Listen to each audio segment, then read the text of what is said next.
Assalamualaikum warahmatullahi wabarakatuh dan selamat pagi kepada para pemirsa. Bismillahirrahmanirrahim wassalatu wassalamu ala rasulullah la haula wala quwwata illa billahil aliyil azim. Semoga Allah memberikan kita kebaikan dan keberkahan dalam hidup ini dan juga di akhirat.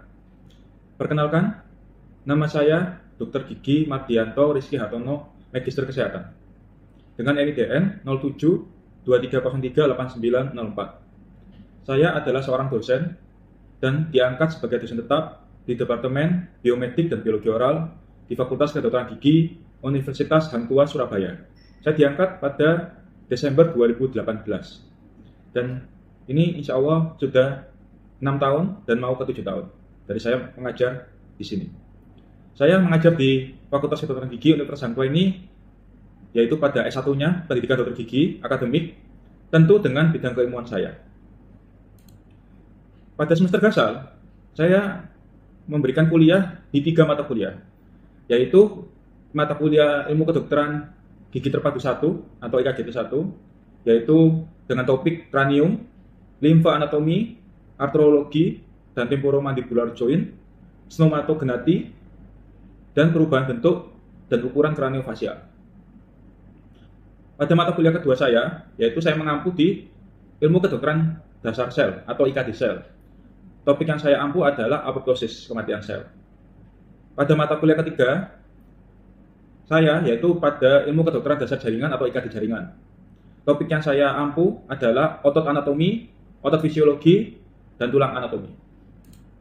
Sedangkan pada semester genap, saya mengajar di 2 mata kuliah, yaitu Sistem Tubuh 1 atau S1 dan Sistem Tubuh 2 atau S2. Pada Sistem Tubuh 1, saya memberikan kuliah dengan materi yang pertama adalah terminologi anatomi, yang kedua adalah indera rasa somatofisiologi, lalu indera rasa fisiologi special sense, kemudian sistem respirasi anatomi, kemudian sistem urinalis anatomi, dan sistem genitalia anatomi. Sedangkan pada sistem tubuh 2 atau ST2, saya memberikan kuliah darah fisiologi, sistem limfatik anatomi, sistem sirkulasi fisiologi, dan sistem pencernaan makanan anatomi. Nah, pada mata kuliah ini saya menggunakan pendekatan DAE atau dikenal dengan Delivery, Interaction, dan Assessment. Delivery yaitu menjelaskan tentang materi apa yang saya bawakan, Interaction itu interaksi saya dengan mahasiswa, dan Assessment adalah penilaian kepada mahasiswa. Mata kuliah yang mau saya jelaskan ini adalah mata kuliah Sistem Tubuh 1, ST1, yang PJMK-nya, penanggung jawab mata kuliahnya adalah saya sendiri. Mata kuliah ini diberikan pada semester genap dan memiliki bobot 4 SKS dan merupakan mata kuliah wajib. Bobot 4 SKS itu adalah 3,5 SKS untuk kuliah dan setengah SKS yang akan digunakan untuk modul kelas kecil.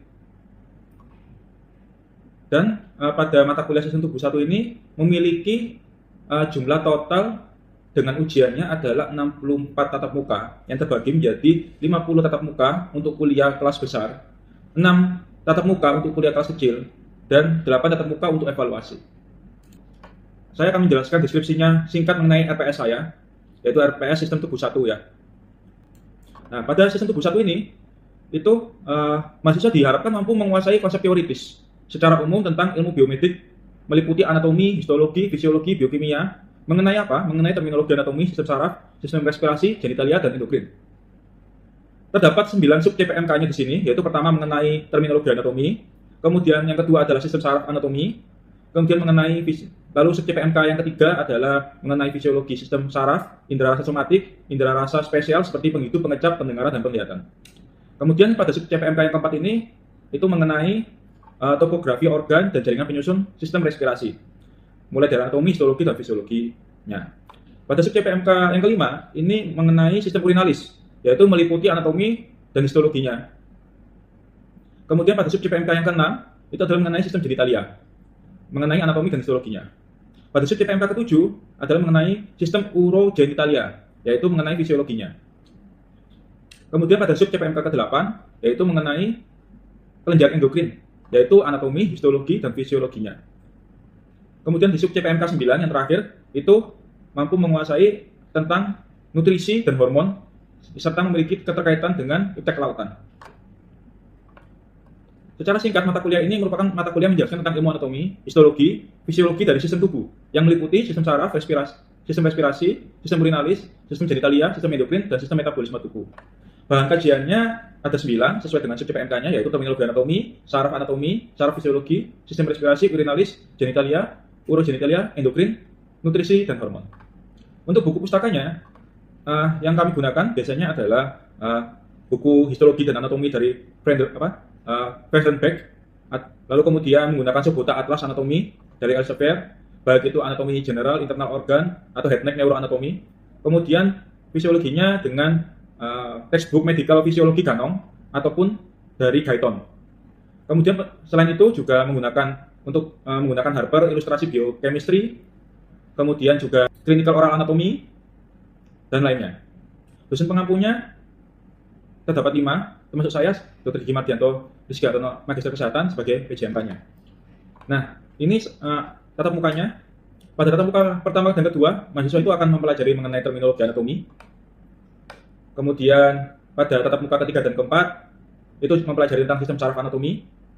Kemudian pada tatap muka ke-5 sampai 16, mahasiswa akan mempelajari mengenai indera fisiologi sistem saraf, indera rasa, indera somatik. Kemudian pada pertemuan ke-7 sampai ke-26, itu mahasiswa akan mempelajari mengenai anatomi sistem respirasi, histologi sistem respirasi, dan fisiologi sistem respirasi. Kemudian ada juga modul, yaitu modul kedua mengenai sistem respirasi. Topiknya mengenai keracunan oksigen. Pada pertemuan ke-27 sampai ke-29, itu mengenai histologi sistem urinalis, anatomi sistem urinalis. Kemudian pada tatap muka ke-30 ke-32, yaitu mengenai sistem genitalia, anatomi dan histologinya. Kemudian pada tatap muka ke-33 sampai 35, itu mengenai fisiologinya dari sistem urinalis. Lalu tatap muka ke-36 sampai 44, itu mengenai endokrin, kelenjar endokrin, yaitu anatominya, histologinya dan fisiologinya. Dan terdapat juga modul yang ketiga, yaitu sistem endokrin dan sistem urinalis, dengan topik diabetes dengan penyulit gagal ginjal. Kemudian pada pertemuan atau tatap muka ke-45 sampai 55, mahasiswa akan mempelajari mengenai biokimia hormon, biokimia nutrisi, absorpsi nutrisi, penilaian status gizi. Kemudian terakhir adalah fisiologi metabolisme dan keseimbangan energi dan suhu. Selain itu, juga terdapat kuliah klarifikasi untuk membahas mengenai modul kelas kecil, yaitu ada 3 modul mengenai ilmu saraf, lalu modul mengenai sistem respirasi, dan mengenai endokrin. Kemudian, pada pertemuan ke-57 sampai 64 adalah evaluasinya. Di sini evaluasinya dengan menggunakan UAS dan juga evaluasi remedial. Yang total nilainya akan dikumulatifkan mulai dari proses perkuliahan umum, kelas besar, dan juga kelas kecil. Sekarang saya akan menjelaskan mengenai sistem pembelajaran. Sistem pembelajaran mata kuliah sistem tubuh 1 ini, yaitu utamanya dengan tatap muka di kelas. Kemudian jika daring online, itu kita menggunakan 2 alat bantu, yaitu Hang Tuah, siakatcloud.com, dan Google Classroom. Kemudian, metode pembelajarannya adalah dengan ceramah, diskusi, dan tanya jawab. Kemudian interaksi antara saya dengan mahasiswa, yaitu menggunakan student center learning, dengan saya memberikan pertanyaan kepada mahasiswa, supaya mahasiswa bisa menyampaikan pendapat mereka dan menjawab pertanyaan. Kemudian interaksi selanjutnya, selain dengan tanya jawab, itu juga bisa dengan Google Classroom ya, dan juga siakatcloud. Kemudian pada mata kuliah ini diwajibkan untuk presensi mahasiswa sebesar 75%. Jika kurang dari itu, maka tidak diperbolehkan untuk mengikuti ujian presensi kehadirannya. Nah, kemudian saya akan menjelaskan mengenai asesmen atau penilaian. Pada mata kuliah ini, penilaiannya adalah pertama, yaitu melalui prosesnya pembelajarannya ketika perkuliahan umum berlangsung, itu dengan nilai rubrik dan nilai atau project sebesar 30%. Kemudian ada juga nilai attitude 5%. Dan nilai UAS ujian akhir semester 35%. Selain itu, karena pada mata kuliah ini juga terdapat modul kelas kecil, juga terdapat penilaian yaitu dengan borang B dan borang C. Borang B 20% dan borang C 10% yang diperoleh dari kelas itu tersebut. Kemudian nilai akan dirumus dan diakumulasikan ya, dan akan diinput di siakatcloud di Hang Tuah siakatcloud.com supaya mahasiswa juga bisa memantaunya secara online. Tetapi juga kita informasikan melalui WhatsApp ya, atau ditampilkan oleh fakultas supaya mahasiswa bisa lebih mengetahui nilainya. Nah, demikian penjelasan saya mengenai mata kuliah Sistem Tubuh 1 atau S1 yang dikerjakan di semester genap. Mohon izin, berikut ini saya akan menampilkan video mengenai perkuliahan saya di sistem tubuh 1. Topik yang saya pilih adalah mengenai indera rasa fisiologis atau spesies. Perkenalkan, saya Dr. Mardianto Rizky yang menjadi PJMK mata kuliah sistem tubuh 1 ini. Nah, pertama kita punya kalian dituntut untuk memiliki suatu sikap pengetahuan, keterampilan umum dan keterampilan khusus. Ya, sikapnya diharapkan kalian bisa berkontribusi dalam meningkatkan mutu kehidupan masyarakat, bangsa dan negara berdasarkan peradaban, berdasarkan Pancasila. Lalu internalisasi nilai, norma, etika akademik dan menunjukkan sikap bertanggung jawab secara mandiri. Pengetahuannya kalian diharapkan menguasai teoritis mengenai ilmu biomedik, meliputi anatomi, fisiologi, sistem tubuh manusia, farmakologi, dan hingga ilmu gizi, dan menguasai konsep teoritis mendalam tentang morfologi, makroskopik, mikroskopik, topografi organ, jaringan, penyusun sistem tubuh manusia secara terpadu. Keterampilan umumnya kalian diharapkan mampu menunjukkan kinerja yang mandiri, bermutu dan terukur, dan mampu bertanggung jawab atas pencapaian hasil kerja kelompok dan melakukan supervisi serta melakukan evaluasi terhadap penyelesaian pekerjaan yang ditugaskan kepada pekerjaan yang berada di tanggung jawabnya kalian ya. Kemudian diharapkan keterampilan khusus kalian mampu mengintegrasikan efek kelautan dan kemaritiman dalam kasus kedokteran gigi. Kenapa CPNK-nya ini adalah kalian mampu menguasai teoritis ya, ilmu biometrik meliputi anatomi, fisiologi, biokimia, terminologi anatomi, sistem saraf, respirasi, gejala dan detik. Kemudian deskripsinya adalah intinya bahan kajian yang kalian pelajari adalah satu terminologi anatomi, sistem saraf anatomi, sistem saraf fisiologi, sistem respirasi, sistem urinalis, sistem genitalia, progenitalia, endokrin, nutrisi dan hormon ada 9 ya. Tentang bahan kajiannya. Pustakanya ini saya menyarankan menggunakan Penguin Bags atau Paulsen ya untuk anatominya. Kemudian kalian bisa menggunakan Dayton dan Ganong. Terus pengantumnya adalah saya ya, di Mardianto Rizky sebagai PJMK. Nah, ini TM-nya ya. Tiap TM ini satu tatap muka ya, kurang lebih 50 menit. Cara membacanya seperti itu. Jadi untuk tatap muka pertama dan tatap kedua adalah terminologi anatomi. Waktunya adalah 2 kali 50 menit ya. Materinya akan saya berikan sebelumnya di Google Classroom. Insya Allah sehari atau 2 hari sebelumnya ya. Kemudian indikatornya itu kalian mampu menjawab pertanyaan tentang terminologi anatomi. Bentuknya nanti ya bisa kuis, diskusi, ya, dan postes evaluasi lainnya. Bobotnya 0,75%. Kemudian pertemuan TM ketiga atau keempat ya, minggu depannya, itu kalian akan mempelajari sistem saraf anatomi ya. Indikatornya kalian mampu menjawab pertanyaan-pertanyaan yang tepat mengenai sistem saraf, ya. Kemudian kriterianya itu kalian akan diberikan tugas dan menjawab pertanyaan. Bentuknya itu bisa berupa kuis. Waktunya sama, 2 kali 50 menit. Kemudian materinya juga biar Google Classroom. Yaitu bobotnya sama ya, 0,75%. Kemudian pada pertemuan ke-5 sampai ke-16 ini banyak ya. Ke-5 sampai ke-16 ini kalian akan mempelajari tentang fisiologi sistem saraf, indera rasa, somatik, lalu indera rasa pengecapan ya. Dokter gigi juga perlu mempelajari tentang indera rasa pengecapan. Kemudian kalian diharapkan mampu bisa menjawab pertanyaan tepat tentang fisiologi, dasar sistem saraf, indera rasa somatik, otonom nyeri, histologi, sistem saraf pusat, kayak otonom, indera rasa, penghidu, pendengaran, pengecapan ya. Bagi kita dokter gigi, pengecapan itu sangat penting, penglihatan juga ya. Lalu ke 45 sampai 55 ini yang terakhir ya dari ST1, yaitu mengenai nutrisi dan hormon dan kaitan dengan efek kelautan ya. Jadi kalian mampu menjawab tepat pertanyaan mengenai biokimia hormon, kemudian biokimia infusi, penilaian status gizi ya. Lalu kriterianya penguasaan materi dalam jawab pertanyaan bentuknya pemberian kuis ya. Tetap bukannya ada 4 untuk biokimia hormon, kemudian untuk biokimia nutrisi dan penilaian status gizi itu tanda terbuka. Materi akan dibagikan melalui Google Classroom ya. Kemudian bobotnya 2,25%. Kemudian ada juga fisiologi, metabolisme, dan keseimbangan energi dan suhu. Ini satu tatap muka ya. Kemudian ada rubrik juga ya. Rubriknya mengenai hubungan antara nutrisi hormon dengan efek kelautan ya.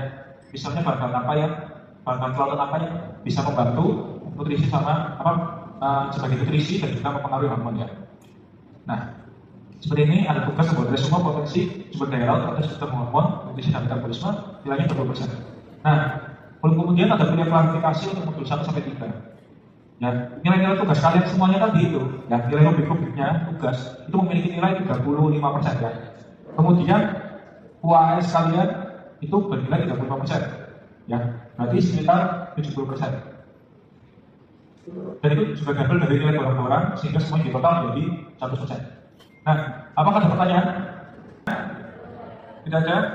Facebooknya bisa didapatkan? Oke, ya. Nanti kalau ada pertanyaan, silakan bisa tanya ke saya langsung atau via chatting ya. Demikian, terima kasih. Saya tutup pengarahan ini. Wassalamualaikum warahmatullahi wabarakatuh.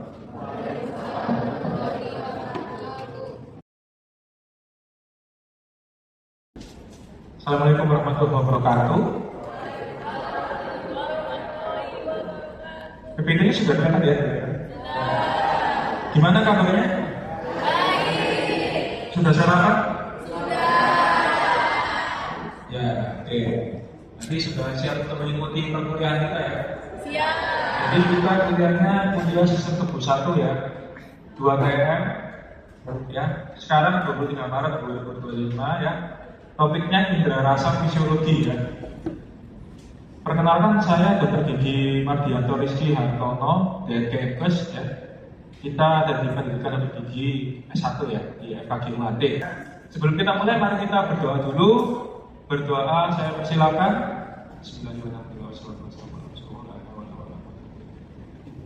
Amin, ya Rabbal Alamin. Berdoa dicukupkan. Semoga kalian bisa belajar dengan baik ya. Nah, sekarang kalian perlu mempelajari mengenai lintasan sensoris ya. Jadi semuanya itu bermula dari adanya stimulus atau rangsangan. Nah, kemudian special sense. Nah, kemarin kan kalian sudah mempelajari itu ya mengenai apa? Sistem saraf somatik betul. Ya, apa ada pertanyaan tentang itu? Gak ada ya? Oke, gak ada pertanyaan topik sebelumnya ya. Jadi di special sense ini atau indera ini ada 5 ya, garis besarnya ya, yaitu penglihatan, pendengaran, pengecapan, dan pembawaan. Ya, tanya yang termasuk fotoreseptor apa? Ada yang mau jawab? Fotoreseptor? Ya. Yang termasuk kemoreseptor apa? Pengecapan dan pembawaan. Ya betul, pengecapan sama pembawaan ya. Nah, detailnya akan saya jelaskan nanti ya. Sekarang kita indera penglihatan. Oke. Ini termasuk ekteroseptor. Ekteroseptor itu adalah organ tubuh yang berfungsi menerima rangsangan dari luar. Ekteroseptor. Mata itu menerima cahaya, sehingga disebut fotoreseptor. Nah, perjalanan sistem saraf ini ya, dari retina, reseptor di retina, itu masuk ke nervus opticus, kemudian ke tragus opticus, kemudian ke genitulatum lateralis di thalamus. Lalu melalui opticus radialis menuju ke korteks opticus radiasi menuju ke korteks penglihatan primer di mana? Di visura calcarina lobus occipitalis. Ini gambarnya ya, bisa kalian pelajari. Apa ada pertanyaan? Sejauh ini belum? Kalau tanya langsung akan. Kemudian indera pendengaran. Kita menggunakan telinga. Telinga ini fungsinya untuk membantu kita dalam memasukkan suara ya. Karena itu bentuknya seperti corong, ya, supaya suara lebih mudah masuk. Oke. Organnya ini bertanggung jawab untuk pendengaran sama keseimbangan. Bagian telinga ini ada daun telinga ya, masuk telinga luar, ada daun telinga, meatus acousticus externus itu ada lubang telinga yang kalian kalau membersihkannya pakai cotton bud itu masuknya ke meatus acousticus externus.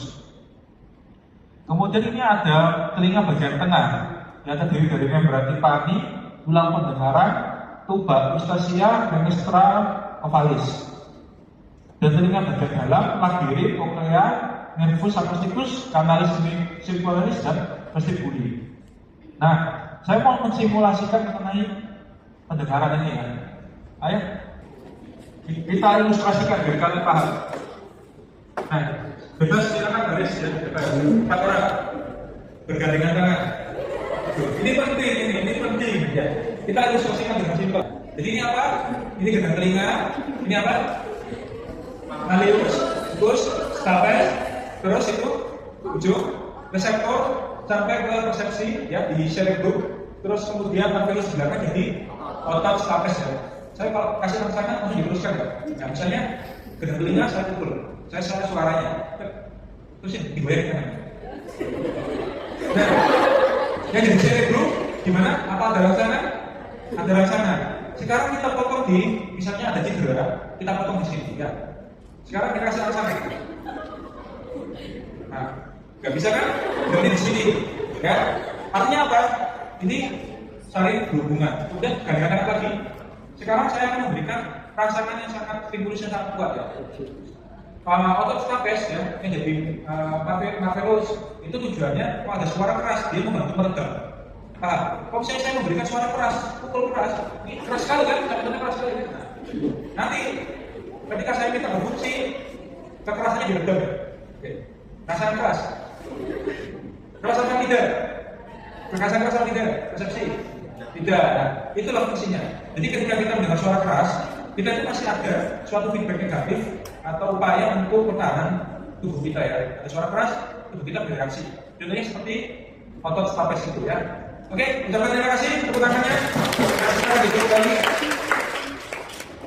Nah, hal-hal seperti ini tidak hanya di pendengaran penglihatan ya, tapi juga ada di pengecapan ya.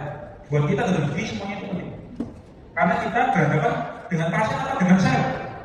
Dengan pasien, pasien punya semua inderanya. Bisa melihat nggak pasien kalian? Bisa, ya.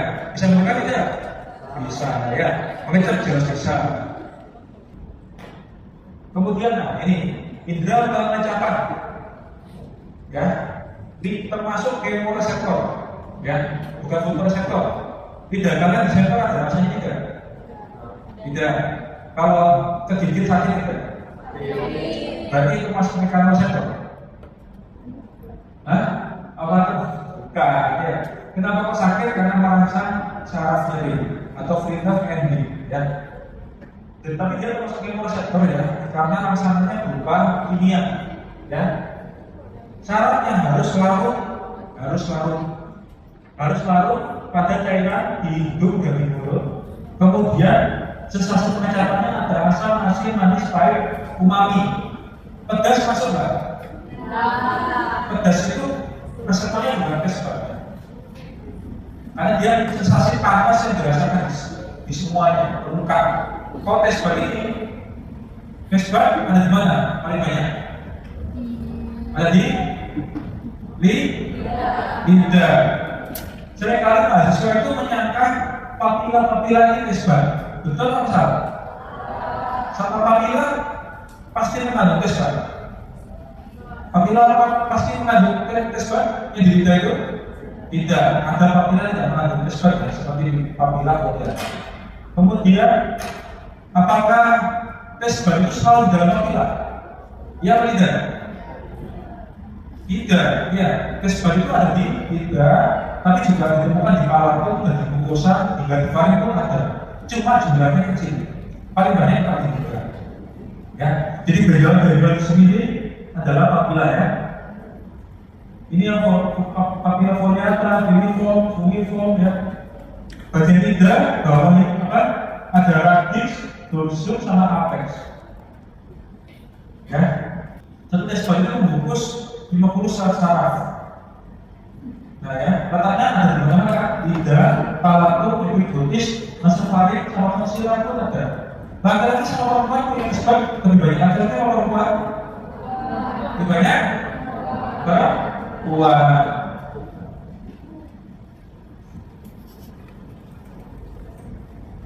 Nah, ini papilanya. Saya mau tanya ada.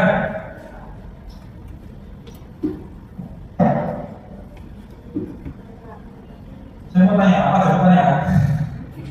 Ya, betul kan? Saya mau tanya apa ada pertanyaan? Ya, ini papila foliata, circumflata, fungiformis dan filiformis. Yang paling besar papila apa? Circumflata.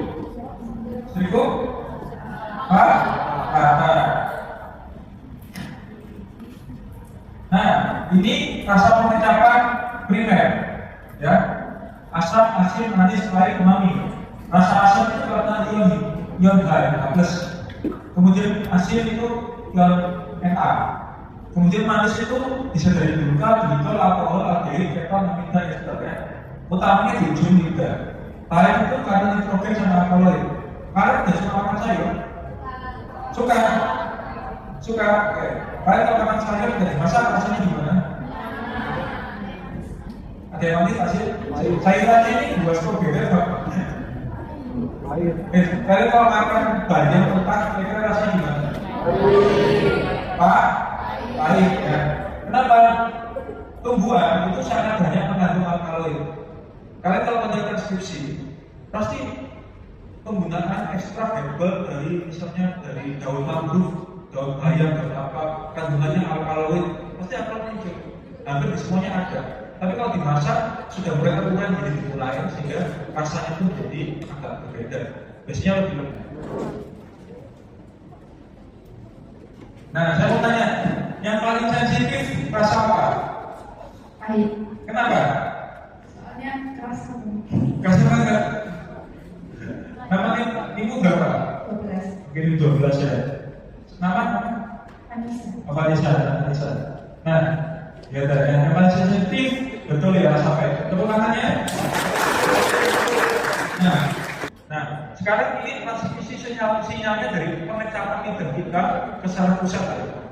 Intinya ada dua di sini ya, nervus yang berperan. Nervus lingualis seringkali masuk juga di sini, artinya nervus facialis. Tapi ini itu adalah nervus lingualis, ya. Itu 2-3 anterior lidah, nervus lingualis. Nah, saya mau tanya, banyak. Nah, semua tanya. Kalau nama kamu? Nama saya Frida, PIN 165. Nah, saya mau tanya. Kalau misalnya 2/3 anterior lidah itu depan atau belakang? Depan. Depan atau belakang? Depan. Oke. Itu nervusnya apa? Lingualis. Lingualis. Nah, lingualis kan itu selain itu ada nervus apa lagi? Selain kan dari 2/3 depan, kan masih ada 1/3 belakang. Apa itu 1/3 belakang? Paling nervus apa? Dari gambar ini nervus apa? Facialis. Apa? Nervus facialis. Oh. Nervus facialis itu 2/3 nah. Nanti lanjut dari 2/3 anterior itu nervus lingualis, lalu dari fani, lalu ke nervus facialis. Itu ada cara bacanya ini gambarnya ya. Kalau seperti pengecapan itu, kalau 1/3 di mana? Di apa? Nervus glossopharyngeus ya, ya. Itu pangkal lidah dan posterior. Tadi ini anterior mana? Depan ya. Kalau di belakang apa? Glossopharyngeus. Ini apa? Nervus apa ini? Vagus. Apa ini? Pengecapan dasar lidah dan bagian faring. Nah, jadi kalau ada pasien dicetak mulutnya, muntah, nervus apa yang terasa? Apa nervus? Vagus. Nervus vagus ya. Ini juga termasuk refleks muntah. Ya, tepuk tangan. Ya, apa ada pertanyaan? Oke, kalau tidak ada pertanyaan, kita akan mulai evaluasi atau prosesnya ya. Saya kasih waktu kalian belajar 10,5 jam ya.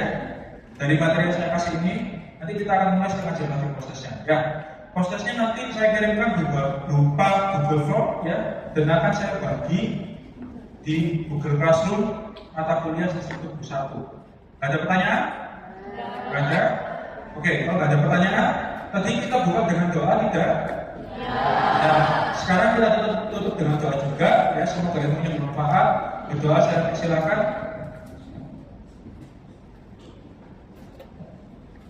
Amin. Sudah dicukupkan. Terima kasih. Wassalamualaikum warahmatullahi wabarakatuh.